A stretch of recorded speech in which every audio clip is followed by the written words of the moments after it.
Hi, ACES class. My name is Vicki Klein. I'm a social worker originally from Baltimore, Maryland, on the East Coast of the United States, and that's where I currently live. I've lived in a lot of different places, which I'm going to tell you about and some of the work that I've done. But before I get started, I just wanted to say a couple of things about the journey itself. I understand that you are in a class that you're focused on looking at civic participation and how to get involved in your communities, how to be a good citizen. So part of what I'm going to talk about today is the process itself, the process of becoming engaged in your community and becoming an activist in some cases, or deciding on what career you're going to follow in service of your community. So this is what I want you to get from this presentation. No matter where you come from or what you feel called or motivated or inspired to do, any engagement in activities or processes to make your community a better place or the world better is a good thing. There are endless ways to get involved in your community on a local, national, or global scale, and the only real limiting factors to the level of engagement that you can get involved in, or the level of engagement that you can have, are the limits of your imagination and the level of personal investment you're willing to make in whatever it is that you choose to do to get involved. I believe that the level of imagination and the level of investment are things that may ebb and flow throughout your life depending on what's going on or what you're interested in or what's happening around you. But depending on where you are in your life, you can always rethink what you want to do and invest more or invest less. Those are things that are cyclical, that kind of come and go throughout your life. But I believe that there are three key stages to youth involvement or activism or becoming invested in your community.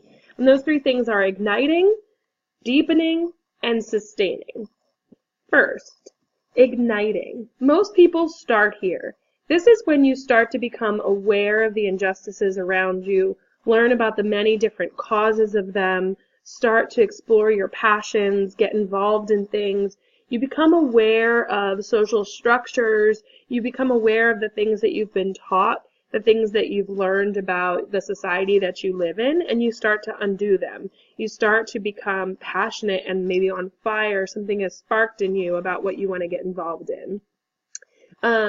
You start trying to get involved in as many things as possible, and usually at the highest level of involvement possible, usually at the highest level of energy possible, you are truly ignited. You get interested and start, getting involved in as much as you can. This is the stage, for example, that when I was in college and the Iraq War started, had me signing anti-war petitions, organizing people around campus on peace marches, going to marches through Washington and New York to try to stop the Iraq War. It was something that I was super excited about and would willingly get involved in protests or, manifestations in the street to try to end the war. That is during what I would call an igniting phase, when I'm like super excited about what it is that's going on. The next phase is deepening. So this is exactly what it sounds like. It's a time when, depending on what your career choices have been or what your voluntary involvement in some kind of social movement is, you might feel the need to deepen your involvement, to not just be peripherally involved in different things, but rather put down some roots and be able to strengthen the way that you're participating. Depending on what it is that you're doing with your life, you might feel the need to develop your professional identity, maybe become involved in whatever it is on a more serious level. You might deepen your level of commitment or your understanding of the social causes that are happening around you. And then the final stage that I think is one of the most important ones is called sustaining.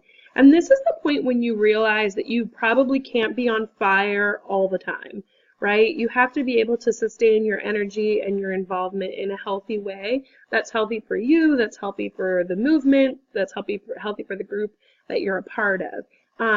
You're going to find a way to participate in a way that feels good to you and contribute in a way that you can sustain over the long haul and over a longer period of time. So I think these three phases can come and go, as I mentioned before. You enter into them, maybe you become stagnant, maybe you need to reignite, rediscover your passion, get involved in things for the first time again, even after you've been involved in social causes for a long time. But what I think is really important is that there are stages and things feel differently at different moments. And it's okay to be in a place where maybe you're interested in everything and you want to get involved in everything 1 year, and then the next year want to focus on your personal life and settle down and focus on other priorities. Maybe you want to find a way to volunteer in your free time, even while you're pursuing your career that may be separate from different social movements. But the point is that you can contribute and participate in a way that is healthy for you and is healthy for the community. And you can do it over the long term, depending on what stage of life you're in. So that brings me to my journey, which is what Isa asked me to talk with you a little bit more about. So as I originally said, I'm originally from Baltimore, Maryland. It's on the East Coast in the United States. I have been involved in community volunteer efforts since I was a kid. It's always something that's been interesting to me. Partly has to do with the way that I was raised in a religious tradition. I was raised Catholic, and that formed part of my foundation for understanding social justice and asking questions about the impact of my life on others. I've strayed from that process. That's not really part of my motivating factors anymore necessarily, but was definitely part of my foundation in becoming involved in the community and understanding what social justice means, what economic justice means, and giving me a language with which I could talk about these issues in the context of civil society. So I should also mention that being from Baltimore and being from the East Coast in particular, Baltimore is a city where there is a long history of vulnerable people, poverty, drug addiction, political corruption. It's a place that has a lot of rich history here in the United States, a lot of really interesting culture, a lot of diversity. But it is a place where I've always been exposed to homelessness and addiction and issues of, urban segregation, racial and economic justice issues from a very young age. And I think that has definitely also impacted my choices in my career.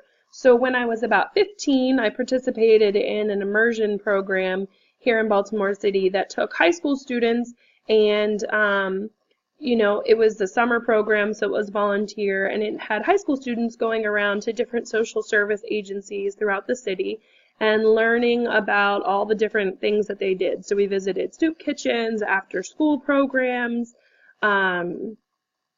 programs for the elderly, programs that worked with people with mental illness, and we talked about the work that they did with the people who did the work. And we met clients, and we met social workers, we met community health workers, people who were actively engaged in doing work. Participating in that program in my hometown, seeing areas that I would not have otherwise been exposed to and conditions of life that I would not have otherwise been exposed to, contributed to my decision to become a social worker and devote my own professional career to trying to work with the people who have been cast aside by many of our institutions in society and many of our opportunities to thrive, to work with those people individually or on a community level, but also to engage in work to change the systems and structures that create and sustain conditions that are not healthy for individuals or for the community at large. So that was one of the biggest factors. So after that, I started becoming more aware of how I can make choices with my career and with my life that contribute to my ideals around social and economic justice. So that was a pretty foundational moment to making decisions. Then the rest of my life have followed. I went to LaSalle University in Philadelphia. It's a private college that is devoted to education and also developing mission in working with people who are in poverty. I studied social work and religion. In college is where I also became involved in a lot of different activities, activism around sexual assault awareness and ending sexual violence on campus. I also began my first trips to Tijuana, to the U.S.-Mexico border, both of which sparked interest in me that would continue to influence my path. I learned how to be a social worker in Philadelphia, working in historically African American impoverished communities, as well as communities where Latino immigrants were living, and developed skills in trying to work with individuals, but also analyze the social structures that impact people's lives.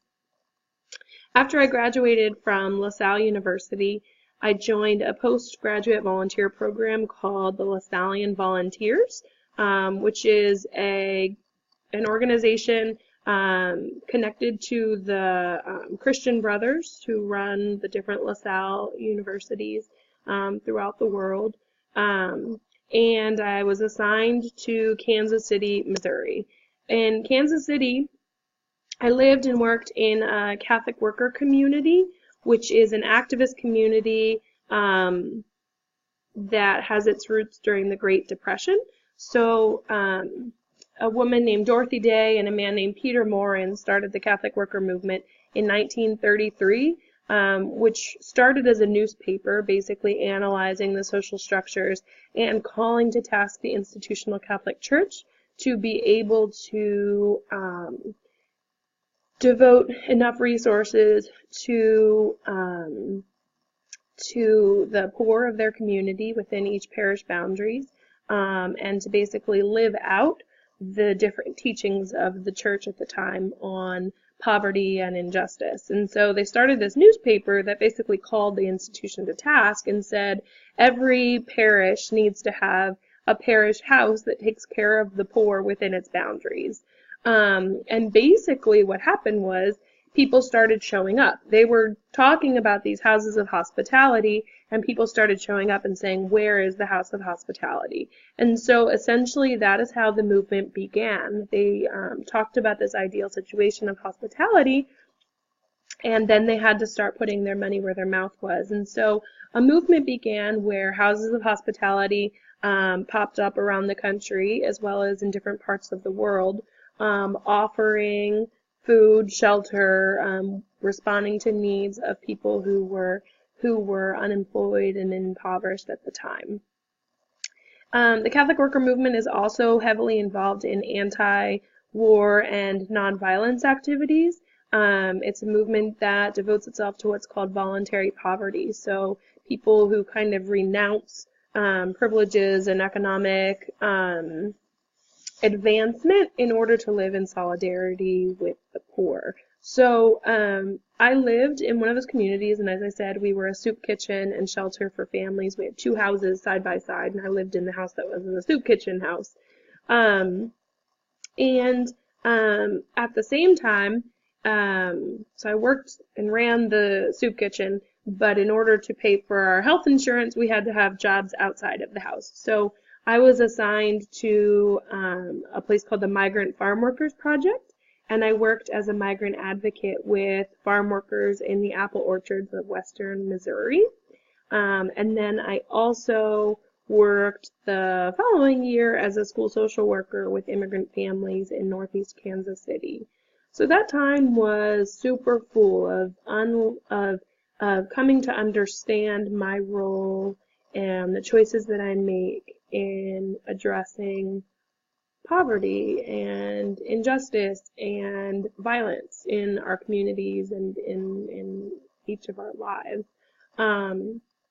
I stayed in Kansas City to go to graduate school, and after completing my master's degree in social work at the University of Missouri in Kansas City, I moved back to Baltimore. There were a couple of brief moments where I spent some time on the border. I had met some activist folks that we brought to Kansas City to participate in a protest that we did on immigration issues, and became friends with some of the folks who are working with humanitarian organizations in Arizona, and they invited me to come down to understand the border. So I spent some time on the border, then spent some time in Mexico before moving back to Baltimore. So in Baltimore, I began working with vulnerable accompanied children who are in federal custody, conducting home studies for children who had experienced trauma in their home countries or during migration and were trying to reunify with friends or family in the United States while going through immigration court proceedings. So the phenomenon of unaccompanied children has been going on for a very long time, and the United States, now more than a decade ago, developed certain processes to try to prevent unaccompanied children from becoming victims of the potential for trafficking. And so the United States set up some laws to require certain protections to be put in place for children who were apprehended by immigration authorities while entering the country and did not have a parent or guardian with them at the time of apprehension.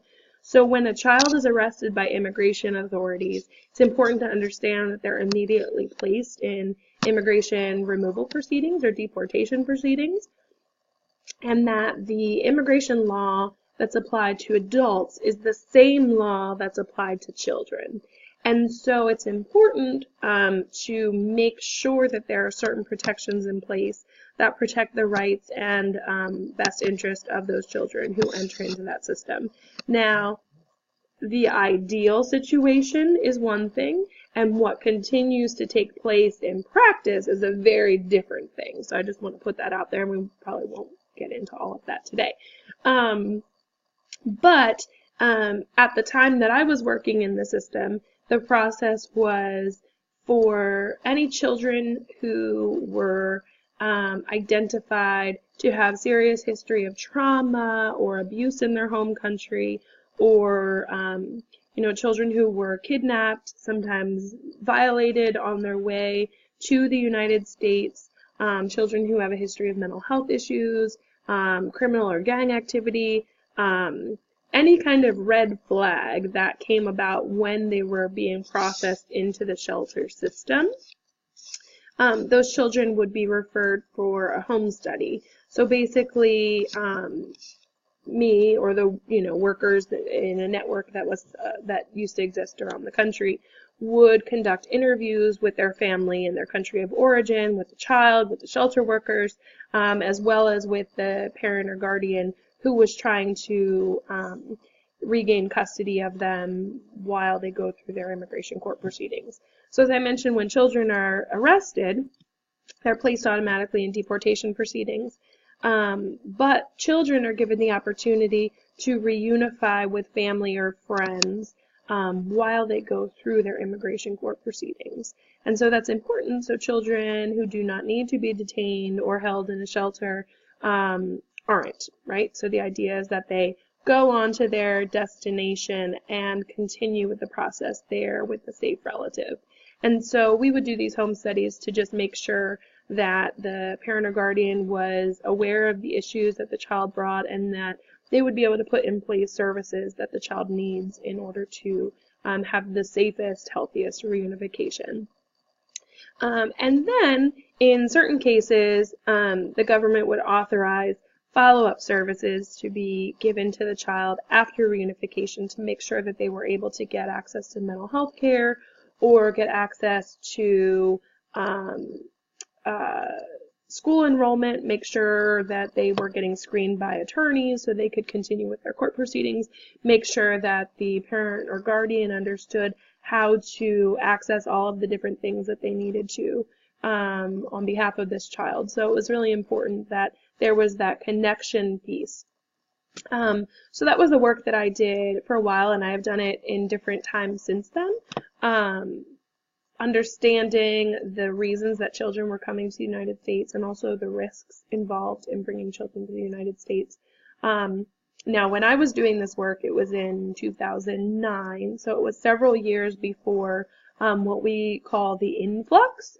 Many of you probably heard in 2014 about massive amounts of children coming to the United States from Central America, and so around that time, a lot of laws and processes changed and were decreased to be able to deal with the larger numbers of children. And so the system has changed quite a deal since I worked in it. But the idea of providing basic protections should still be there, though it could certainly be improved. So after I spent some time doing that work here in Baltimore, I moved to Tucson, to the U.S.-Mexico border of Arizona and Sonora, and went there to volunteer with the humanitarian organization No More Deaths. Because I had known folks on the border and was inspired by the work that they were doing, and then doing work in the interior of the country here in Baltimore, working with children, I just knew that I needed to be a little bit closer to the action, so to speak. I felt like there was this massive thing happening and changing as far as immigration processes and immigration flows that was changing right before our eyes, and it felt really important for me to be a part of responding to it exactly at the source. So looking at a lot of humanitarian issues that were happening on the U.S.-Mexico border, I felt like I needed to go there and be a part of the work. So I did. So I moved across the country and moved there to volunteer with this humanitarian organization called No More Deaths. So No More Deaths began as an activist group dedicated to preventing death and suffering on the U.S.-Mexico border. It's important to understand that in the mid-90s, the U.S. government, around the same time as NAFTA, the North American Free Trade Agreement, was created, the U.S. government began to strengthen the border enforcement. So previously, historically, immigration between the United States and Mexico was a lot more fluid. So people would often come and go. So they'd come to the United States for seasons, they'd work for a while, then they'd go back to their country. Or they'd work for a while and maybe set themselves up in the United States, but it was not always with the intention to be as permanent as it now is. Part of this has to do with the fact that because of the change in border enforcement in the mid-90s, when more and more people, because of NAFTA, began to migrate to the United States in search of economic opportunities, the United States Customs and Border Protection began to make it harder to cross. So immigration used to happen in urban areas. So it would happen in San Diego and Tijuana. It would happen in El Paso y Juarez. It used to happen in places that it was a little bit easier for people to transit to and from. But when the Border Patrol began to make it harder, it was due to the fact that the United States government intentionally wanted to make border crossing more dangerous, potentially causing death and suffering, in order to try to prevent people from crossing. So they closed off the traditional crossing areas through urban areas and began to push people into harsh, remote areas in the deserts and the mountains, specifically with knowing that that would cause harm to people and thinking that that harm would prevent people from coming. But what we know about the economic situation and push and pull factors, that people are going to make the choices that they're going to make, even if it's risky, right? And so the result of that has been an increase in death and suffering, as well as an increase in the market of smugglers trying to get people across to their destination. What it also did was, because it made it so hard to cross, it started to make so people would stay in their communities in the United States for a longer period of time. People started settling in higher numbers than maybe previously were, because it was harder to risk crossing and recrossing. So the migration pattern started to change, right? And so did enforcement. So after the change in immigration border control policies, we started to seeing an increase in the numbers of people who were dying in the desert on their way to the United States. So other groups, in addition to No More Deaths, began with volunteers going on migrant trails throughout the deserts and the mountains, placing food and water along those trails throughout the desert, and also providing first aid to migrants who had been repatriated to Mexico after traveling for days through the mountains and the deserts, and then placed in difficult conditions in detention. And so over time, as those patterns of immigration enforcement changed, so did the faces of those being affected by immigration enforcement. So a lot of different things are happening at the same time when we talk about the border, right? Part of it is that immigration enforcement affects people as they're trying to enter the country. So we saw changes in who was trying to come in. It used to be that we would see more people who were coming into the United States for the first time, who were coming for economic reasons, people who were coming to work in agriculture or construction or landscaping or whatever the case may be, but who had not previously been in the United States. So we would see a lot of people earlier on who were coming for those reasons. As we started seeing different changes, so as I mentioned, during the 90s, we started seeing changes in the way the control of the border went. What we started seeing in the mid-2000s, so 2006, 2007, and then particularly when Obama was elected in 2008, we saw an increase in interior enforcement. So previously, immigration was primarily a civil offense. So it was not considered a criminal offense. It was considered civil. Immigration law is a civil law. So people may have come in contact with Immigration and Nationalization Service, which it was at the time before 9/11, and they may have been apprehended and sent back to their home country, or they may have been placed in removal proceedings, but it was less involved and less intentional.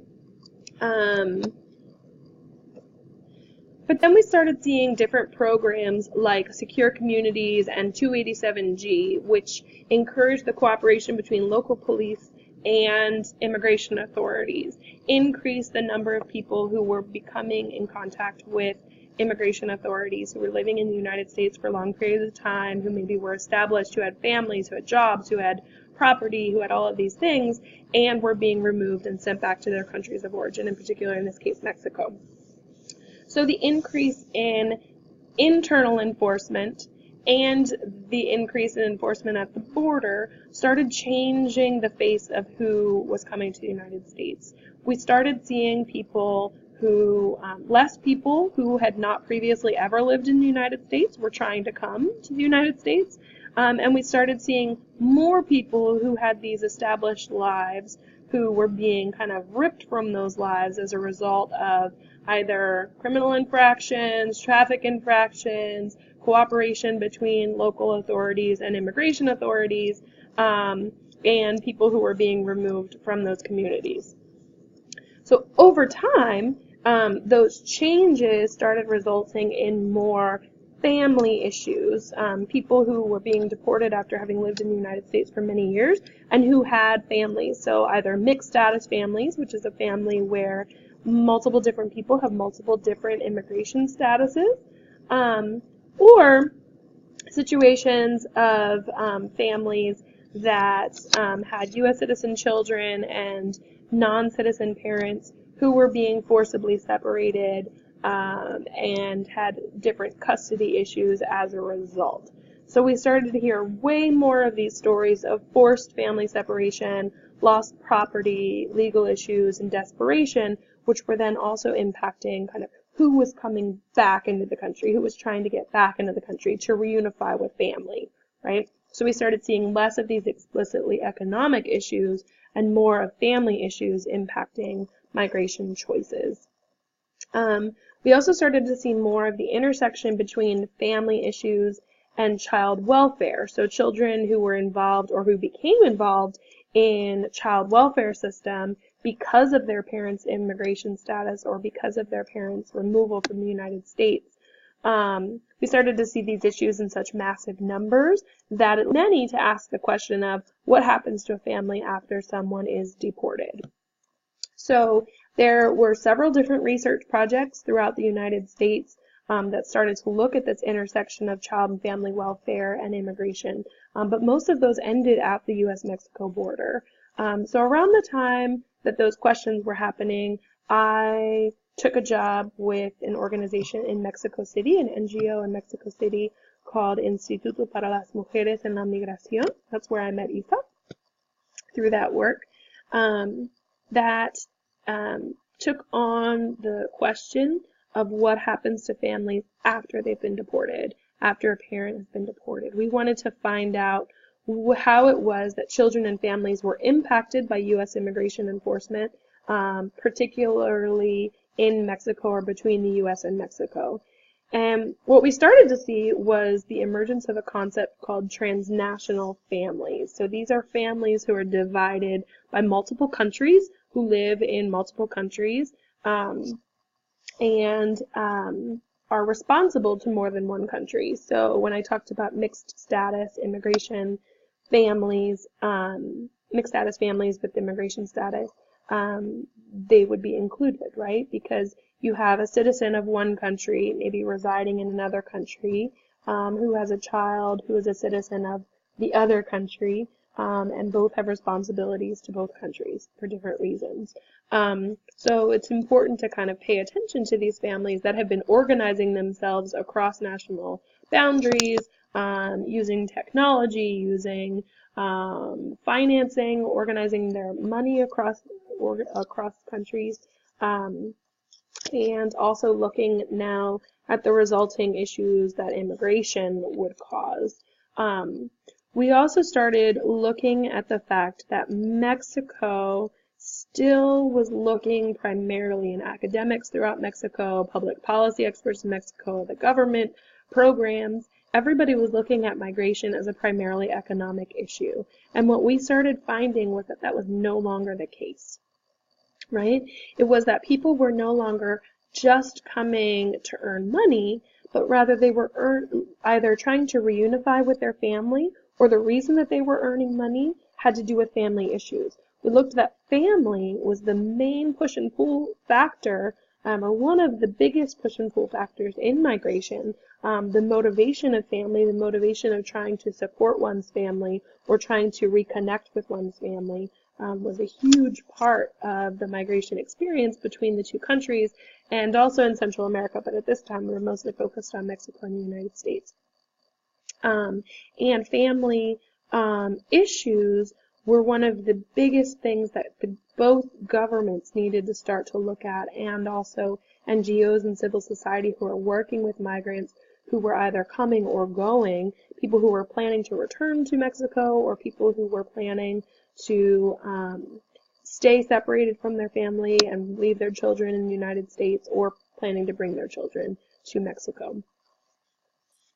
So we began to explore binational processes around custody and child welfare, the role of the Mexican government in providing services to returning migrants, and the challenges for returning migrants to reintegrate into Mexican communities. We looked at how to improve access to health and education for U.S. citizen children living in Mexico, and how to protect both child best interest and parental rights in forcefully separated families. During that time, we published a report called Ahora Hacia Dónde, or Where Do We Go From Here, which I'm sure if anybody's interested, ISA can help you locate. It is easily available on Google. During that time, we did a lot of work around the issues that we identified in this report. So part of the report that I wrote was about children who were in the custody of child welfare or in proceedings with child welfare officials in the United States when their parent was detained and deported. Children who remained in the United States under the care of somebody else and had subsequent custody issues that parents needed to resolve after they'd been returned or deported. And then parents who brought their U.S. citizen children or Mexican children after living in the United States to Mexico and had access issues to health and education and other social services. So we did a lot of work on those issues with the Foreign Ministry, with the legislature, trying to look at improving child welfare systems, and especially as they related to migrant children who were in Mexico, as well as with DEEF to improve laws and systems. I also was fortunate to be able to travel the country training community leaders and public servants for how to best help families impacted by immigration enforcement. Part of it was about training people how to be sensitive to issues of people being separated by migration laws happening between the United States and Mexico, and how to identify those issues and reach out for help or access the resources that people need in communities of origin to be able to attend to those issues and prevent permanent separation when that was not necessary. So I spent a couple of years doing that work in Mexico. It was a challenge, but it was also super fascinating to learn all of the different processes and to participate in such important work with NGOs who were trying to collaborate the best way possible with the Mexican government as well as with U.S. immigration authorities in order to try to improve the situation for families impacted by all of these laws. So eventually I returned to Baltimore, where I am now. I've been back here for 3 years now, going on 3 years. And since that time, I've done I took a couple of different contracts while I was getting settled in looking at alternatives to detention for families who were being apprehended at the U.S.-Mexico border, again, by U.S. immigration authorities. In particular, issues related to mothers with small children who were placed in family detention here in the United States prior to going on to their communities, their destination communities. But for the last couple of years, I've kind of shifted gears to try to go back into direct service more so than public policy work. And so I work as a social worker with Johns Hopkins Community Physicians. Johns Hopkins is a very large health system with historic roots here in the community. And I work with people in a primary care setting. So there are several social workers on site, and we work to decrease barriers that people have, any psychosocial barriers that people have to be able to access the care that they need or improve their health. And so that could mean mental health care, that could mean crises that they're facing, housing issues, homelessness, lack of material resources, drug addiction, substance abuse, trauma history. We are based in East Baltimore, which is a very vulnerable community. There's a lot of violence. We are currently experiencing several years of extraordinarily high homicide rates here in Baltimore. So the level of community violence or exposure to violence is dramatic and has dramatic impacts on people's health and their mental health. In addition to the issues that impact people who are from the urban community of Baltimore, We also have a very large immigrant population, in particular in East Baltimore where I work.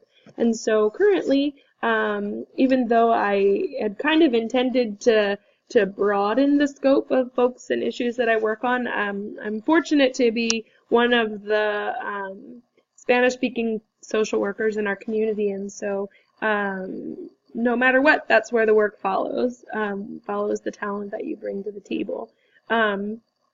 So now I would say about a third of the patients that I see are uninsured immigrants, particularly from Central America and Mexico. And so a lot of my work now is understanding kind of this like long history of access to information about the immigration experience, about conditions in communities of origin, understanding all of the different processes that affect them, kind of in that context now working with people in their community, their destination community, to try to access health and mental health care and social services. So that's the work that I'm doing now.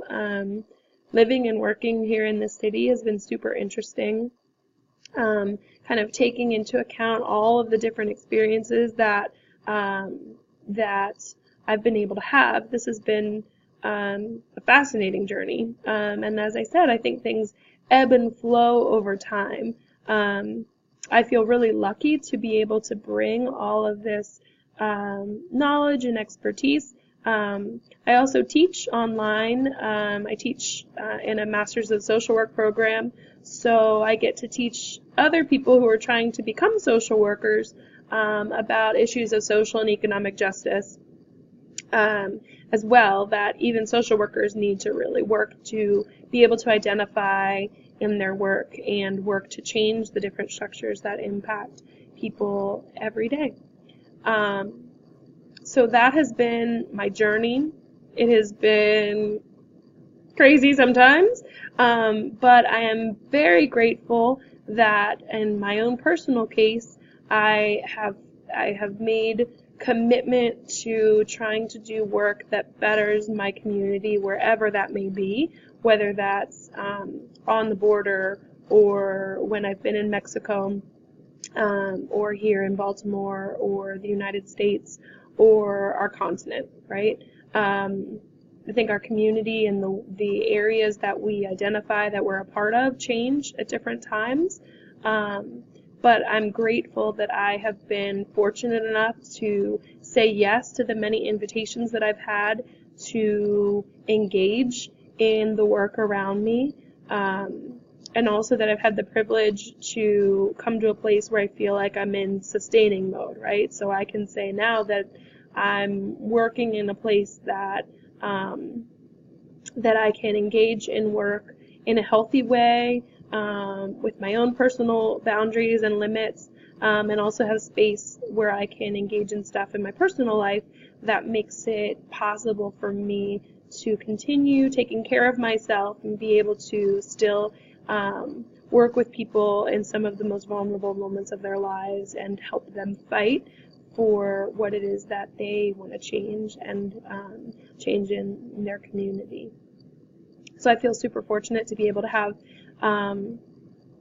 followed this path, and I feel confident that others that I know who are making the choice to engage in the community around them also feel fortunate to be able to encounter people from walks of life that are very different from where we come from, no matter where it is you come from, making the choice to be in a community that's different from yours, or to engage in work that may help you encounter people who are different from you, is always an enriching experience if you approach it with an open mind and a grateful heart. So with that, I say good luck. Find what you're passionate about, and do it. So thank you very much for the opportunity to talk with your class. If anybody has any follow-up questions, I'm happy to answer them. Definitely have Isa send me a message if you have any questions or want to be in contact. I'm happy to talk with you. Thanks so much and have a great semester.